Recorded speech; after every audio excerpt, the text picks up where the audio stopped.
John, bit of a controversial story here. Go on. Would you believe it, but some people are accusing city officials in Kraków in Poland, one of the most popular and famous places, of having set fire to their own government archives. Oh, you're kidding me. Welcome to What's Up Poland? the daily video show Where we talk about news, views, culture, history, life. everything Poland.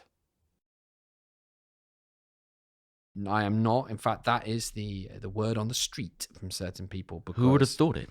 I know, it's outrageous, really. So probably you heard about, you're a Krakow guy. Yeah, you? yeah. I did hear about that there was a fire and some archive, was set ablaze or somehow miraculously caught fire, but I have not just some archive. Information. Yeah. Well, you're close on the mark, but I have to say it's not just some archive. Mm-hmm. Sorry if my voice went up there, but it's actually, it was the archive for over 40 official council and local government organizations, as well as 72 former local government archives. Oh, wow. Comprising of over 20,000 linear meters of documents. That's a lot. So everybody's bits and bobs. I have it here, for example, that they have registration of where people lived in the 1960s and up to the 1970s, and Sure. Personal identification documents from the 1950s, 1975, copies of everything. So, Oh, wow. It's all gone. and it's all gone up in this huge, enormous fire. It went on for 36 hours, and apparently it was really hard to put out for many different reasons, including that it was during the local cold snap. But of course, Sure. it's an archive, so it's highly flammable. Yeah.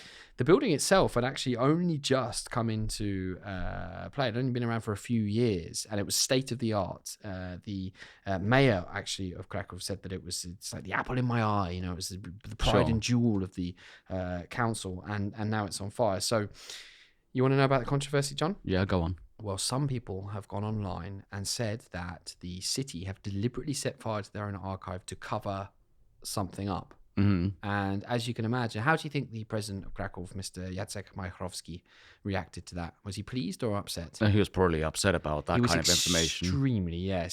His eyeballs were popping out of his head. I mean, no, that's actually, I should be a bit careful, but the strength of his words no doubt suggested that he would also be on fire, as it were, really, because he said it was scandalous that people would suggest that this was a total accident. The exact cause of the fire hasn't been found out.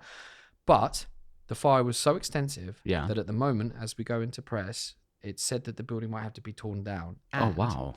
As bad as that? As bad as that. This is a new building, cost millions of zloty, and also they still don't know what documents have survived and what haven't, because it's a dangerous place to be in. There's a lot of history there, there's a lot of stories, and we have to commend, of course, the brave work of the firefighters and being Absolutely, able always. to put it out.